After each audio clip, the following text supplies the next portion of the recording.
বিয়ে বাড়িতে তার সাথে প্রথম দেখা। শীতকালের শেষ দিকের একটা সন্ধ্যা।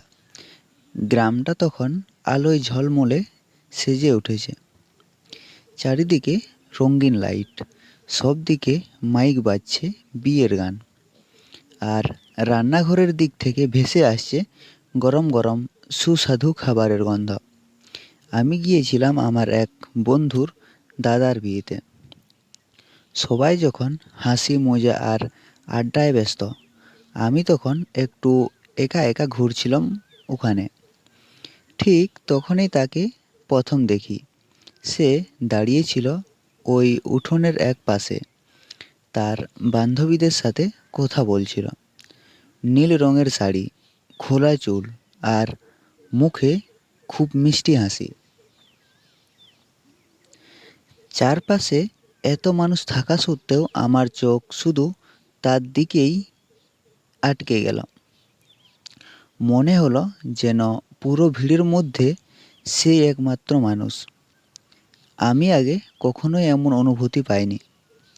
বুকটা হঠাৎ করেই দ্রুত ধড়পড় করে উঠল। মনে হচ্ছিল তাকে না চিনে, না কথা বলে আমি এই বিয়ের বাড়ি থেকে ফিরতে পারবো না। কিছুক্ষণ পর সাহস করে তার কাছে গেলাম। সে তখন একা দাঁড়িয়ে ফোনে কিছু দেখছিল। আমি একটু নার্ভাস হয়ে তাকে বললাম, আপনি কি কনের আত্মীয়? সে হেসে বলল, হ্যাঁ, আমি হলাম কনের বোন। আর আপনি? তার হাসিটা যেন আরও সুন্দর করে দিল পুরো মুহূর্তটাকে।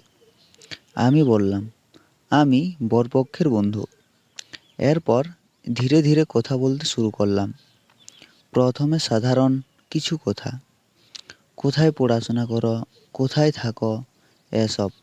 কিন্তু কথা বলতে বলতে মনে হচ্ছিল আমরা যেন অনেক দিন ধরে একে অপরকে চিনি।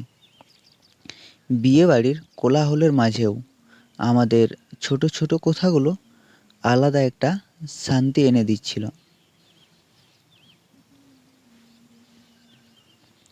মাঝে মাঝে সে হেসে উঠছিল, আর সেই হাসি দেখে মনে হচ্ছিল সময়টা থেমে যাক।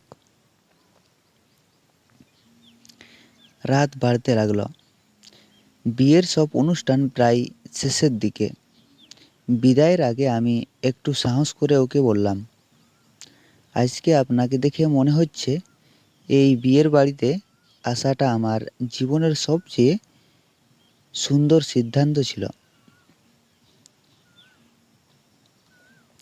সে একটু লজ্জা পেয়ে মুচকি হেসে বলল, হয়তো আমার জন্যই।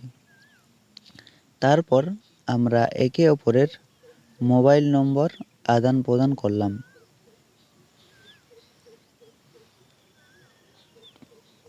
সেদিন বাড়ি ফেরার পথে মনে হচ্ছিল একটা সাধারণ বিয়ের বাড়ি আমার জীবনের গল্পটাই বদলে দিল।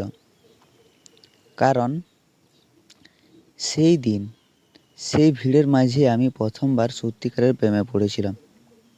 আর আজও যখন সেই দিনের কথা মনে পড়ে, মনে হয় কখনো কখনো জীবনের সবচেয়ে সুন্দর গল্পগুলো শুরু হয়।